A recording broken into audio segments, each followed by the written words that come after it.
She was 18 when she married her former uncle, Daniel Carrasco. 29 when she said she was through, started seeing someone else, and according to family, Daniel found out.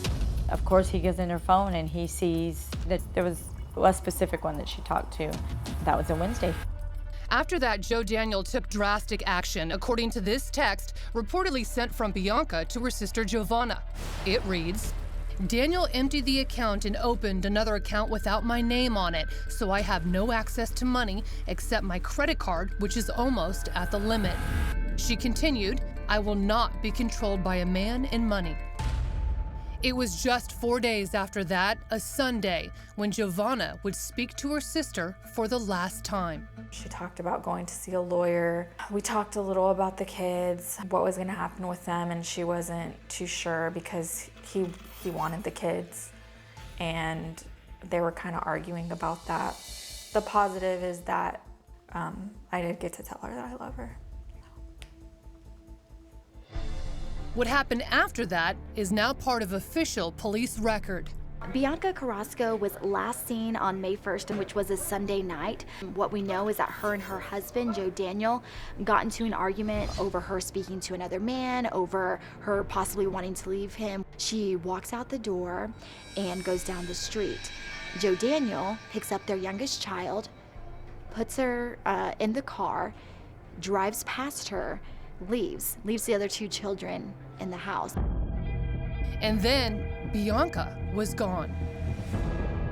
It wasn't until late the next day that Giovanna found out.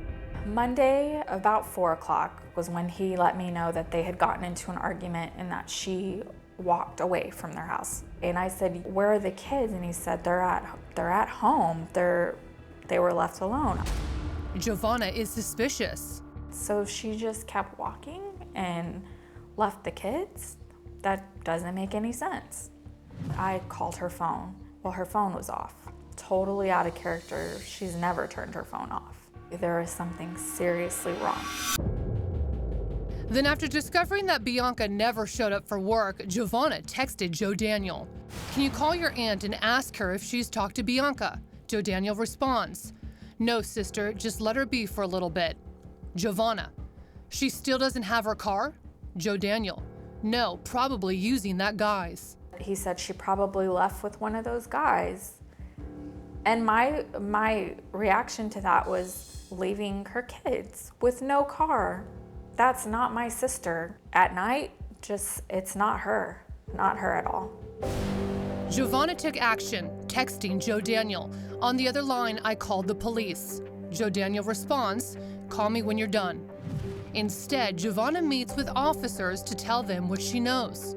You know, something that just sticks out in my head is that one of the police officers, he asked me, why hasn't the husband called?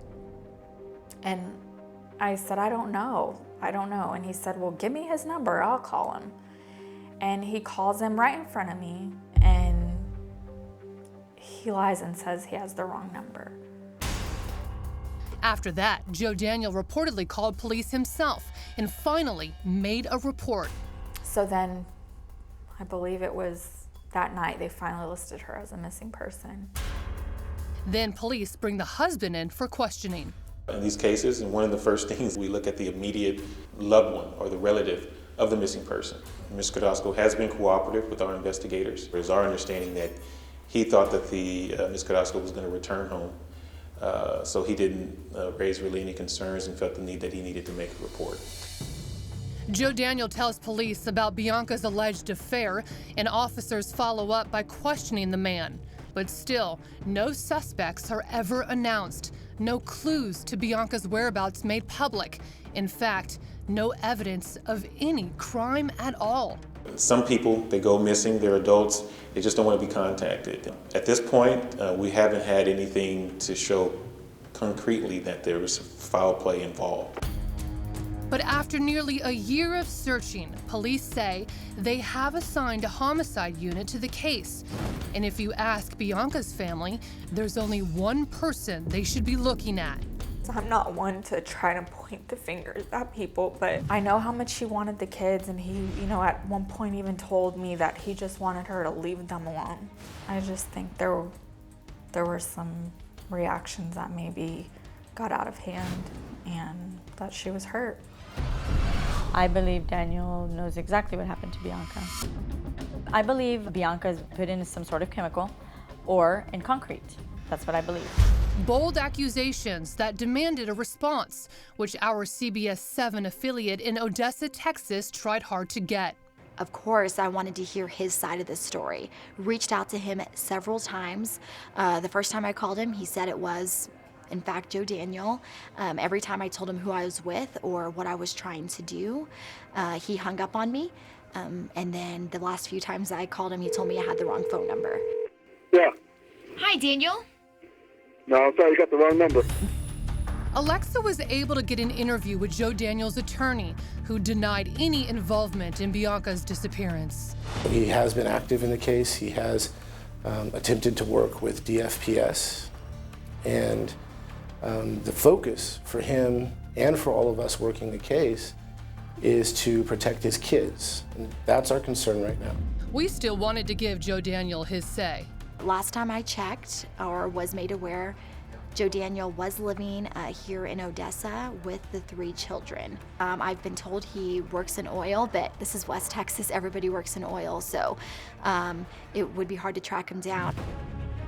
But after first trying to reach him by phone, we found an address. Hi, are you Joe? No. Okay, is Joe here? No, he's not here. He's at work. Oh, he is? Yeah. Do you know what time he gets off? No. Okay. Oh, you got recorded. No, we're here. I'm with Crime Watch Daily, so we're here to talk to him. Can I leave my information? I'll come back when he's here. Okay. So we did come back. Hi, is Joe Daniel here? Y'all need to stay away. We're with Crime Watch Daily. We're doing and this. I'm telling you, you need to stay away. I understand. Once again, we were shut down, but we had to give Joe Daniel his chance to respond. So days later, I flew back to West Texas, where that night I found Joe Daniel sitting in his car as our security stood by. Joe? Hi. Hello? I'm with Crime Watch Daily. We've been trying to reach you for a few days. Could I get a few minutes of your time? The story is airing and I just want people to hear your voice. I've literally come from Los Angeles 3 times to talk to you. I just need 2 minutes. We just want to give you a voice. That's our only intention.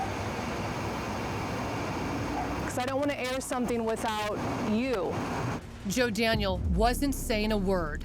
Okay, we're going to leave you alone. I want you to know I'm trying to get your voice out. I don't want to air anything without your participation. All right. We would leave without comment from Joe Daniel, so we reached out to his attorney, who gave us the following statement. The Carrasco family is deeply grateful for the kind thoughts and prayers of so many people as they continue trying to adjust to their new lives. Joe and the children remain hopeful for Bianca's safe return. For now, the case remains open in every sense of the word. We're not ruling anything out in this case.